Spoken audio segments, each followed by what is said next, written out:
Plateau, Socrates ಅಂತ ತತ್ವಜ್ಞಾನಿಗಳಿಗೆ ಜನ್ಮವಿತ್ತಂತ ಗ್ರೀಕಿಗೆ ಮತ್ತೊಬ್ಬ Aristotle ಅನ್ನು ಹುಟ್ಟಿಸ್ಲಿಕ್ಕಾಗಲಿಲ್ಲ. ಅದೇ ಗ್ರೀಕ್ನ ದೇಶದಲ್ಲಿ ಮತ್ತೊಬ್ಬ ಪ್ಲಾಟೋ ಅಂತ ವ್ಯಕ್ತಿ ಹುಟ್ಟಲಿಲ್ಲ. ಅದೇ ಗ್ರೀಕಿನ ಮಣ್ಣಿನಲ್ಲಿ ಮತ್ತೊಬ್ಬ ಸಾಕ್ರೆಟಿಸ್ ಅಂತ ತತ್ವಜ್ಞಾನಿ ಜನ್ಮ ತಾಳಲಿಲ್ಲ. ಯಾಕೆ? ಆ ಮಣ್ಣು ತನ್ನ ಸತ್ವವನ್ನ ಕಳೆದುಕೊಂಡು ತನ್ನ ಸ್ವಂತಿಕೆಯನ್ನು ಮರೆತು ಕೂತು. ಆದರೆ ನಮ್ಮ ಭಾರತದಲ್ಲಿ, ಭಾರತ ಯಾಕೆ? ಇದೇ ಕೋಲಾರದಲ್ಲಿ ಒಂದು ಕಾಲದಲ್ಲಿ ಇಡೀ ರಾಮಾಯಣ ಎಂಬ ಕಾವ್ಯದ ಮೂಲಕವೇ ಜನರಿಗೆ ಸರ್ವಶ್ರೇಷ್ಠವಾದಂತ ಮಾನವನನ್ನ ಯಾವ ರೀತಿ ಮಾನವ ಬದುಕಬೇಕು ಅಂತ ಮರ್ಯಾದ ಪುರುಷೋತ್ತಮ ಪ್ರಭು ಶ್ರೀರಾಮಚಂದ್ರ ಆದರ್ಶವನ್ನ ಜಗತ್ತಿಗೆ ತೋರಿಸಿಕೊಟ್ಟಂತ ವಾಲ್ಮೀಕಿ ಅವರು ಕೋರ್ವಸ್ಮಿನ್ ಸಾಂಪ್ರದಾಯಲೋಗೆ ಗುಣವಾನ್ ಕಸ್ಯ ವೀರ್ಯವಾನ್ ಧರ್ಮಜ್ಞೇಶ ಕೃತಜ್ಞಶ ಸತ್ಯವಾಕ್ಯ ದೃಢಪ್ರತ ಚಾರಿತ್ರ ನಿಜಕೋಯುಕ್ತ ಸರ್ವಭೂತೇಶುಕೋಯುತ ಇತ್ವಾನ್ ಕಾಕ ಸಮರ್ಥಸ್ಯ ಕಸ್ಯೇಕ ಪ್ರಿಯದೃಷ್ಟಂ ಆತ್ಮವಾನ್ ಕೋಜಿತ ಕ್ರೋಧೋ ದಿತಿಮಾನ್ ಕೋಲ್ಲಸುಯಕ ಕಸ್ಯ ವಿಭ್ಯತಿ ದೇವಾಶ್ಚ ಜಾತ ವರ್ಷಸ್ಯಮಿಗೆ ಅಂತ 16 ಗುಣಲಕ್ಷಣಗಳಿರುವಂತ ಒಬ್ಬ ವ್ಯಕ್ತಿಯನ್ನು ಹುಡುಕಿ ಆ 16 ಗುಣಗಳಿರುವಂತ ಅದೇ ವ್ಯಕ್ತಿ ಜಗತ್ತಿಗೆ ಮಾರ್ಗದರ್ಶನವಾಗಬೇಕಂತ ಶ್ರೀರಾಮಚಂದ್ರರ ಮಾರ್ಗದರ್ಶನವನ್ನು ಜಗತ್ತಿಗೆ ನೀಡಿದಂತ ಆ ಜ್ಞಾನಿಗಳಾದಂತ ವಾಲ್ಮೀಕಿ ಅವರು ನೆರೆದಂತ ಇದೇ ಕೋಲಾರದ ಮಣ್ಣು ನಮ್ಮ ಕಾಲದಲ್ಲಿ ಕೈವಾರ ತಾತಯ್ಯ ಅಂತ ದಾರ್ಶನಿಕರು ಕೂಡ ಜನ್ಮ ಕೊಡ್ತಿದ್ದೀವಲ್ಲ, ಈ ಮಣ್ಣಿನ ಸತ್ವ ಈಗಲೂ ಜೀವಂತವಾಗಿದೆ ಅನ್ನೋದಕ್ಕೆ ಈ ಕೋಲಾರ ಒಂದು ಉದಾಹರಣೆ. ಇಲ್ಲಿ ಜ್ಞಾನಿಗಳು ಇನ್ನೂ ಬೆಳೆದಿದ್ದಾರೆ. ಇಲ್ಲಿ ಬೆಳೆದಂತ ಪರಂಪರೆ ಇವತ್ತಿಗೂ ಜೀವಂತವಾಗಿದೆ. ಕೆಲವು ವರ್ಷಗಳ ಕಾಲ ಜಗತ್ತಿನ ಮುಂದೆ ಬೆಳಗಿ ಕಣ್ಮರೆಯಾಗಿ ಮಿಂಚುಳಗಳಂತೆ ಬದುಕಿ ಹೋದಂತ 100 ಜನಾಂಗಗಳ ಮಧ್ಯೆ ಈ ಒಂದು ಭಾರತ ತನ್ನ ಜ್ಞಾನವನ್ನು ಅಂದಿನಿಂದ ಹಿಡಿದು ಇಂದಿನವರು ಕಾಪಾಡಿಕೊಂಡು ಬಂದಿದೆ. ನಿನ್ನೆ ಮೊನ್ನೆ ಹುಟ್ಟಿದಂತ ಜ್ಞಾನ ಪರಂಪರೆ ಎಲ್ಲ ರಾಷ್ಟ್ರದ್ದು. ಸೃಷ್ಟಿ ಆದಿಯಲ್ಲೇ ತಾಯಿ ಶಾರದೆಯ ಪ್ರಥಮ ವೀಣೆ ಜೈಂಕಾರ ಓಂಕಾರವಾಗಿ ಹೊರಬಂದು ಶಿವನ ಡಮರುಗಳಿಂದ ವ್ಯಾಕರಣ ರೂಪದಲ್ಲಿ ಮಾರುಗೊಂಡು ವೇದಗಳಾಗಿ ಮಾರಿ ನಮಗೆ ಗೊತ್ತೋ ಗೊತ್ತಿಲ್ಲದೆಯೋ ತಲೆಮಾರಿಂದ ತಲೆಮಾರಿಗೆ ಜನಾಂಗದಿಂದ ಜನಾಂಗಕ್ಕೆ ಪೀಳಿಗೆಯಿಂದ ಪೀಳಿಗೆಗೆ ಸಂಸ್ಕಾರದ ರೂಪದಲ್ಲಿ ಹರಿದು ಬರುತ್ತಾ ನಮ್ಮ ರಕ್ತದ ಕಣದಲ್ಲಿ ಸಂಚರಿಸಿ ನರನಾಡಿಗಳಲ್ಲೂ ಬತ್ತಿ ಹೋಗಿ ಈ ಧರ್ಮದಲ್ಲಿ ಹುಟ್ಟಿದಂತ ಸಂತ ಮಹಂತರ ಮಡಿಯಲ್ಲಿ ರಕ್ಷಣೆಗೊಂಡು ಕ್ಷತ್ರಿಯತೆ ಪರಾಕ್ರಮ ಪರಂಪರೆ ಕತ್ತಿನಂಚಿನಲ್ಲಿ ಸಂರಕ್ಷಣೆಗೊಂಡು ತನ್ನ ಮೇಲೆ ಆದಂತ 100 ದಾಳಿಗಳ ನಂತರವೂ ದಾಳಿಗಳೆಸಗಿದಂತ ಜನಾಂಗಗಳನ್ನು ತನ್ನೊಳಗೆ ಜೀರ್ಣಿಸಿಕೊಂಡು ಆ ಜಠರಾಗ್ನಿಯನ್ನೇ ಜ್ಞಾನಾಗ್ನಿ ಸ್ವರೂಪದಲ್ಲಿ ಹೊರಹೊಮ್ಮಿ ಅಗ್ನಿಯಷ್ಟು ಪವಿತ್ರವಾಗಿ ಗಾಳಿಯಂತೆ ಎಲ್ಲೆಡೆ ಸ್ಥಿತವಾಗಿ ಹಿಂದೂ ಮಹಾಸಾಗರದಂತೆ ಭೋರ್ಗರೆಯುತ್ತಾ ಇವತ್ತಿಗೂ ಜಗತ್ತಿನ ಮುಂದೆ ಬೆಳೆಯುತ್ತಾ ಜಗತ್ತನ್ನೇ ಜ್ಞಾನ ಭಾಸ್ಕರನಂತೆ ಬೆಳಗಿಸ್ತಿರುವಂತ ಜೀವಂತ ಪ್ರಾಚೀನ ಪರಂಪರೆ ಅಂತ ಯಾವುದಾದರೂ ಇದ್ರೆ ಅದು ನಮ್ಮ ಭಾರತೀಯ ಪರಂಪರೆ ಮಾತ್ರ. ಇದೊಂದು ಜೀವಂತವಾಗಿದೆ. ಉಳಿದಿದೆ. ಯಾವ ಮಟ್ಟಕ್ಕೆ ಜೀವಂತವಾಗಿ ಉಳಿದಿದೆ? ನಮ್ಮ 1000 ವರ್ಷಗಳ ಕಾಲ ದಾಳಿಯಾಗುವಾಗಲೂ ನಮ್ಮ ಪೂರ್ವಿಕರು ಎಷ್ಟು ಶ್ರಮ ಪಟ್ಟಿದ್ದಾರೆ ಈ ಪರಂಪರೆ ಉಳಿಸಿಕೊಳ್ಳಿಕ್ಕೆ ಅಂದ್ರೆ ಬಹಳ ಉದಾಹರಣೆ ಬೇಡ. ನಾವು ರಾಮತಾರಕ ಮಂತ್ರವನ್ನು ಹೇಳಿದ್ವಿ, ಬರಬೇಕಾದ್ರೆ ಸ್ತೋತ್ರಗಳನ್ನು ಹೇಳ್ತಿದ್ವಿ. ಇದು ಉಳಿಸಿಕೊಳ್ಳೋದು ಸಾಮಾನ್ಯವಾ? ಅಂದು ಹುಟ್ಟಿದಂತ ತಾಯಿ ಶಾರದೆ ಕೃಪೆಯಿಂದ ಹುಟ್ಟಿದಂತ ಆ ವೇದಗಳು, ಅದರ ರಕ್ಷಣೆ ಎಷ್ಟು ಕರಾರುವಕ್ಕಾಗಿ ನಮ್ಮ ಪೂರ್ವಿಕರು ಮಾಡಿ ಬಂದಿದ್ದಾರೆಂದ್ರೆ ಸೃಷ್ಟಿ ಆದಿಯಲ್ಲಿ ಹುಟ್ಟಿದಂತ ಆ ವೇದಗಳು ಇವತ್ತಿಗೂ ಬರದು ಸಾವಿರಾರು ವರ್ಷಗಳಾಗಿದ್ದಾವೆ. ನಮ್ಮದು ಬರೆಯುವ ಪರಂಪರೆ ಅಲ್ಲ, ಶ್ರವಣ ಮನನದ ಪರಂಪರೆ, ಗುರು ಶಿಷ್ಯ ಪರಂಪರೆ. ಗುರು ಹೇಳಬೇಕು, ಶಿಷ್ಯ ಕೇಳಬೇಕು, ಅರ್ಥ ಸಹಿತ ಮುಂದಿನ ಪೀಳಿಗೆ ಕಲ್ಪಿಸಬೇಕು. ಆ ಶ್ರವಣ ಮನನ ಪರಂಪರೆಯಲ್ಲಿ ಹುಟ್ಟಿ ಲಕ್ಷಾಂತರ ವರ್ಷಗಳಾಗಿದ್ದಾವೆ, ಬರೆದು ಸಾವಿರಾರು ವರ್ಷಗಳಾಗಿದ್ದಾವೆ, ಅದರ ದಾಖಲಿಸಿ 100 ವರ್ಷಗಳು ಕಳೆದು ಹೋಗಿದ್ದಾವೆ. ನಮ್ಮ ಮೇಲೆ ಸಾವಿರಾರು ವರ್ಷಗಳ ಕಾಲ ದಾಳಿಯಾದ ನಂತರವೂ 100 ಜನಾಂಗಗಳ ಆಕ್ರಮಣಗಳ ನಂತರವೂ ಅಂದು ಹುಟ್ಟಿದಂತ ಆ ವೇದಗಳು ಇವತ್ತಿಗೂ ಒಂದೊಂದು ಹಿಂದೂ ಮಠ ಮಂದಿರಕ್ಕೆ ಬಂದರು. ಒಂದೊಂದು ಹಿಂದೂ ಮಠ ಮಂದಿರದಲ್ಲೂ ಆ ವೇದಗಳ ಪ್ರಥಮ ವೇದ ಋಗ್ವೇದ, ಆ ಋಗ್ವೇದದ ಪ್ರಥಮ ಮಂಡಳದ ಪ್ರಥಮ ಸೂಕ್ತದ ಪ್ರಥಮ ಮಂತ್ರ ಅಗ್ನಿವೀಳೆ ಪುರೋಹಿತ ಮೇಘ್ನೆಸಿದೆ ಮೃತ್ವಿಜಂ ಹೋತಾಹಾರ ಮೃತದಾತಮಂ ಅಂತ ಋಗ್ವೇದದ ಪ್ರಥಮ ಮಂತ್ರದಿಂದ ಹಿಡಿದು ಇಡೀ ಋಗ್ವೇದದಲ್ಲಿ ಒಟ್ಟು 4,24,000 ಅಕ್ಷರಗಳು. ಆ 4,24,000 ಅಕ್ಷರಗಳಲ್ಲಿ ಒಂದೇ ಒಂದು ಅಕ್ಷರ ಆಚೆ ಈಚೆ ಆಗದೇ ಇರುವಂತೆ ಅಷ್ಟನ್ನು ಅದೇ ರೀತಿ ಕಟ್ಟಪಾಠ ಮಾಡಿ ಒಂದೇ ಒಂದು ಸ್ವರ ತಪ್ಪದಂತೆ ಛಂದಸ್ಸುಬದ್ಧವಾಗಿ ಹೇಳ್ತಾ ಅಂದು ಹುಟ್ಟಿದಂತ ವೇದ ಪರಂಪರೆ ಇವತ್ತಿಗೂ ಅಷ್ಟೇ ಕರಾರುವಕ್ಕಾಗಿ ಉಳಿಸಿಕೊಂಡು ಬಂದು ಒಂದೊಂದು ಮಠಮಂದಿರದಲ್ಲೂ ಅಷ್ಟೇ ಪವಿತ್ರ ಇವತ್ತಿಗೂ ಉಚ್ಚಾರ ಮಾಡ್ತೀವಲ್ಲ.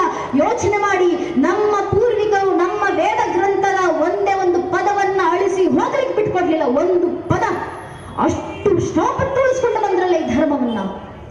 ಈ ಪರಂಪರೆ ಉಳಿದು ಇಷ್ಟೆಲ್ಲ ಶ್ರಮಪಟ್ಟು ಉಳಿಸಿಕೊಂಡು ಬಂದಿರೋದು ಯಾವ ಕಾರಣಕ್ಕೋಸ್ಕರ?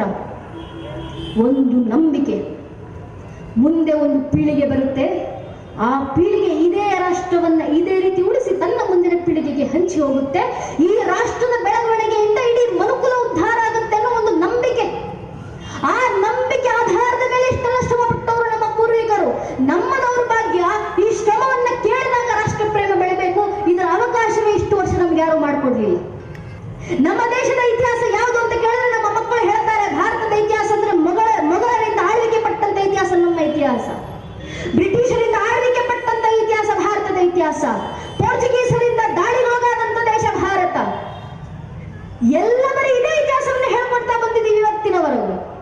ಎಲ್ಲಿವರೆಗೂ ನಮ್ಮ ಮಕ್ಕಳಿಗೆ ಹೇಳ್ಕೊಡ್ಬೇಕು ನಾವು. ನಮ್ಮ ಇತಿಹಾಸ ಅಂದರೆ ಮೊಘಲರ ಆಳಿದಂಥ ಇತಿಹಾಸ ಮಾತ್ರ ಅಲ್ಲ, ಭಾರತದ ಇತಿಹಾಸ ಅಂದರೆ ಇಂಗ್ಲಿಷರಿಂದ ಆಳಿಸಿಕೊಟ್ಟಂಥ ಇತಿಹಾಸ ಮಾತ್ರ ಅಲ್ಲ, ಭಾರತೀಯರಂದ್ರೆ ಗುಲಾಮರಲ್ಲ, ಭಾರತೀಯರಂದ್ರೆ ಕೇವಲ ಆಳ್ವಿಕೆಗೆ ಒಳಪಟ್ಟು ಕೂತಂಥ ದೇಶದವರಲ್ಲ. ಭಾರತೀಯರು ಯಾರು? ನಮ್ಮ ಮೇಲೆ ಇಷ್ಟೆಲ್ಲ ದಾಳಿಗಳಾದಂಥ ಸಂದರ್ಭದಲ್ಲೂ ಖಲೀಫಾನ ದೇಹತ್ಯಾಗದ ನಂತರ ತಮ್ಮ ಮತವನ್ನು ಬೆಳಗಿಸಬೇಕು ಅಂತ 4 ದಿಕ್ಕುಗಳಿಗೆ ಹೋದರು. ಉತ್ತರ, ಪೂರ್ವ, ಪಶ್ಚಿಮ, ದಕ್ಷಿಣ, ಎಲ್ಲೆಡೆ ತಮ್ಮ ಸಾಮ್ರಾಜ್ಯವನ್ನು ಬೆಳೆಸಿದಂತ ಖಲೀಫಾನ ಹಿಂಬಾಲಕರು ಭಾರತಕ್ಕೆ ಬಂದರು. ಇತಿಹಾಸಕಾರ ಹೇಳ್ತಾರೆ, ಇಡೀ ಜಗತ್ತನ್ನೇ ಧೂಳಿಪಟ ಮಾಡಿ ಬಂದಂತ ಮೊಘಲರ ಅಡುಗುಗಳು ಭಾರತದ ಗಂಗೆಯನ್ನು ತಲುಪಿ ಗಂಗಾ ನದಿಯಲ್ಲಿ ಮುಳುಗಿ ಸತ್ತು ಹೋದವು ಅಂತ ನಮ್ಮ ಇತಿಹಾಸಕಾರರು ಹೇಳಿದಂತ ನಿಜವಾದ ಇತಿಹಾಸ. ಇಡೀ ಮೊಘಲರ ಸಾಮ್ರಾಜ್ಯ ಪ್ರಥಮ ದೊರೆ ಭಾರತದ ಆಳ್ವಿಕೆ ನಡೆಸಬೇಕಂದ್ರೆ 700 ವರ್ಷಗಳ ಕಾಲ ಸಮರ ಬೇಕಾಯಿತು ಮೊಘಲರಿಗೆ. 700 ವರ್ಷ ಭಾರತದ ಗಡಿಯನ್ನ ದಾಟಲಿಕ್ಕೆ ಬಿಟ್ಟಿರಲಿಲ್ಲ ನಾವು ಮೊಘಲರಿಗೆ. ದೂರದ ಅಸ್ಸಾಮಿನ ಪುಟ್ಟ ಅಹೂಮ್ ಸಾಮ್ರಾಜ್ಯ 17 ಬಾರಿ ಮೊಘಲರನ್ನ ಸಂಹಾರ ಮಾಡಿ ಯುದ್ಧದಲ್ಲಿ ಜೀವ ಭಿಕ್ಷೆ ಕೊಟ್ಟು ಕಳಿಸಿಕೊಟ್ಟಿದ್ವಿ ನಾವು. ಸಾಮಾನ್ಯ 28 ವರ್ಷದ ಹೆಣ್ಣು ಮಗಳು ರಾಣಿ ನಾಯಿಕಾದೇವಿ, ಗುಜರಾತಿನ ರಾಣಿ. ಬಾರಿ ಗೋರಿ ಗಜನಿಗಳ ಇತಿಹಾಸಗಳನ್ನು ನಮ್ಮ ಮಕ್ಕಳಿಗೆ ಹೇಳ್ಕೊಡ್ತಾರಲ್ಲ, ನಮ್ಮ ಇತಿಹಾಸ ಹೇಳ್ಕೊಡ್ಬೇಕು.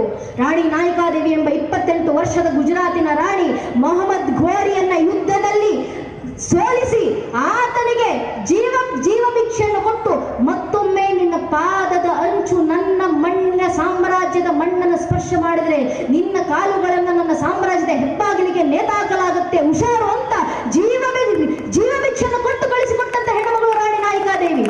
ಅದರ ಇತಿಹಾಸ ನಮ್ಮ ಮಕ್ಕಳಿಗೆ ಹೇಳ್ಕೊಡ್ಬೇಕಾಗಿರೋದು ನಾವು.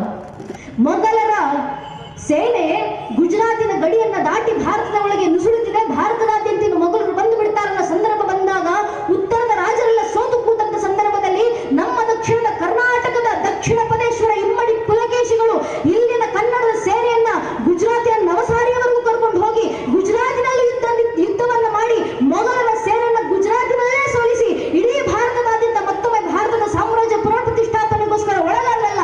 ಆ ದಕ್ಷಿಣ ಪದೇಶ್ವರ ಇಮ್ಮಡಿ ಪುಲಕೇಶಿ ಅವರ ಇತಿಹಾಸ ನಮ್ಮ ಭಾರತದ ನೈಜ ಇತಿಹಾಸ. ಇದನ್ನು ಹೇಳ್ಕೊಳ್ಬೇಕು ನಮ್ಮ ಮಕ್ಕಳಿಗೆ. ಸಾಮರಸ್ಯ ಸದ್ಭಾವನೆ ಅಂದ್ರೆ ಇದು. ರಾಷ್ಟ್ರದ ವಿಚಾರ ಬಂದಾಗ ಯಾವುದಕ್ಕೆ ಬೇಕಾದ್ರೂ ಸಿದ್ಧವಾಗಬೇಕು ನಾವು. ನಮ್ಮ ಪೂರ್ವಿಕರು ರಾಷ್ಟ್ರದ ವಿಚಾರ ಬಂದಾಗ ಗಡಿಗಳನ್ನ ದಾಟಿ ಹೋರಾಟ ಮಾಡಿದ್ದಾರೆ. ತಮ್ಮ ಒಳ ಜಗಳಗಳನ್ನ ಮೀರಿ ಹೋರಾಟವನ್ನ ಮಾಡಿದ್ದಾರೆ. ತಮ್ಮ ಯುದ್ಧಗಳನ್ನ ನಿಲ್ಲಿಸಿ ಇಡೀ ಭಾರತ ರಕ್ಷಣೆ ಆಗಬೇಕಂದ್ರೆ ಹೊರಗಡೆಯಿಂದ ಬಂದಿರುವಂತಹ ಮೊಘಲರನ್ನ ಸೋಲಿಸಬೇಕು ಅಂತ ಅದಕ್ಕೆ ಒಗ್ಗಟ್ಟಾಗಿ ಅಂತ ಸಂಘಟಿತರಾಗಿ ಬಂದು ಯುದ್ಧವನ್ನು ಮಾಡಿದ್ದಾರೆ. ನಮ್ಮದೇ ಕರ್ನಾಟಕದ 3ನೇ ವೀರಬಲ್ಲಾಳರು ತಮಿಳುನಾಡಿನ ತಿರುವಣ್ಣಾಮಲೈನಲ್ಲಿ ಕೂತ್ಕೊಂಡು ಇದು ನಮ್ಮ ಗಡಿ ವಿಚಾರ ಅಲ್ಲ, ದೇಶ ರಕ್ಷಣೆ ಆಗಬೇಕು, ಪರಂಪರೆ ರಕ್ಷಣೆ ಆಗಬೇಕು, ಒಗ್ಗಟ್ಟಾಗಿ ಬನ್ನಿ ಅಂತ ನೂರಾರು ರಾಜರನ್ನ, ಸಾಮಂತ ರಾಜರನ್ನ ಒಗ್ಗೂಡಿಸಿ ಇಡೀ ದೇಶದಾದ್ಯಂತ ಯುದ್ಧ ಮಾಡಬೇಕು ಅನ್ನೋ ಪ್ರೇರಣೆ ಕೊಟ್ಟು ಇಡೀ ಜೀವನ ಯುದ್ಧದಲ್ಲಿ ಕಳೆದು ಕೊನೆಗೆ 80ರ ವಯಸ್ಸಿನಲ್ಲೂ ರಣರಂಗದಲ್ಲಿ ಹುತಾತ್ಮರಾಗುವಂತ ಪ್ರೇರಣೆಯನ್ನು ಕೊಟ್ಟಂತವರು 3ನೇ ವೀರಬಲ್ಲಾಳರು ನಮ್ಮ ಕರ್ನಾಟಕದ ರಾಜ. ಅರುಣಾಚಲೇಶ್ವರ ದೇವಸ್ಥಾನ ರಕ್ಷಣೆ ಮಾಡಿದಂತವರು. ಅವರ ನಂತರ ಚಿಕ್ಕಾರಿ ದೇವಿ ಅವರ ಮಾರ್ಗದರ್ಶನದಲ್ಲಿ ಗಂಡುಗಲಿ ಕುಮಾರರಾಮರ ಪ್ರೇರಣೆಯಲ್ಲಿ ಸಂಗಮ ಸಹೋದರಿ ಎಂದು ಬಂದರು.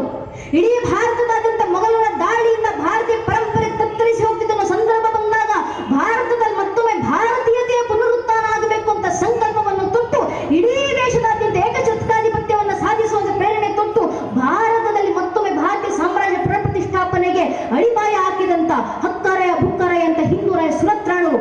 ಅದರ ನಂತರ ಬುಕ್ಕ ಭೂಪತಿಯ ಮಗ ಕುಮಾರ ಕಂಪಿಲ ಕರ್ನಾಟಕ ಮತ್ತು ಕನ್ನಡ ಪ್ರಾಂತ ಮತ್ತು ತೆಲುಗು ಪ್ರಾಂತಗಳಲ್ಲಿದ್ದಂತ ಮೊಘಲರನ್ನ ಆಚೆ ತಪ್ಪಿ ಆಯಿತು. ಇಲ್ಲಿನ ರಕ್ಷಣೆ ಆಯಿತು. ಈಗ ರಕ್ಷಣೆ ತಮಿಳುನಾಡಿನ ಭಾಗದಲ್ಲಿ ಇನ್ನೂ ಮೊಘಲರ ದಾಳಿ ಮುಂದುವರೆದಿದೆ. ಅಲ್ಲಿ ಆಕ್ರಮಣಗಳು ಮುಂದುವರೆದಿದ್ದಾವೆ. ಇಡೀ ಮದ್ರಾಸಿನ ಪ್ರಾಂತದಲ್ಲಿ ಮೀನಾಕ್ಷಿ ಅಮ್ಮನವರ ದೇವಸ್ಥಾನದಲ್ಲಿ ಪೂಜೆ ಇಲ್ಲ, ಕಾಮಾಕ್ಷಿ ಅಮ್ಮನವರ ದೇವಸ್ಥಾನದಲ್ಲಿ ಪೂಜೆ ಇಲ್ಲ, ರಂಗನಾಥನ ದೇವಸ್ಥಾನದಲ್ಲಿ ಪೂಜೆ ಇಲ್ಲ, ರಾಜರಾಜೇಶ್ವರಿ ಅಮ್ಮನವರ ದೇವಸ್ಥಾನದಲ್ಲಿ ಪೂಜೆ ಇಲ್ಲ. ಇದೇ ನೆಲದಲ್ಲಿ ಹುಟ್ಟಿದಂತ ಇದೇ ಪರಂಪರೆನ ನಾವು ಪಾಲಿಸಬೇಕಂದ್ರೆ ಮತ್ಯಾವುದೋ ದೇಶದಿಂದ ಬಂದವರಿಗೆ ತೆರಿಗೆಯನ್ನು ಕೊಡಬೇಕು. ಇಂಥ ಪರಿಸ್ಥಿತಿಯಲ್ಲಿ ಹೇಗೆ ಧರ್ಮ ರಕ್ಷಣೆ ಆಗುತ್ತೆ, ಹೇಗೆ ರಾಷ್ಟ್ರ ರಕ್ಷಣೆ ಆಗುತ್ತೆ?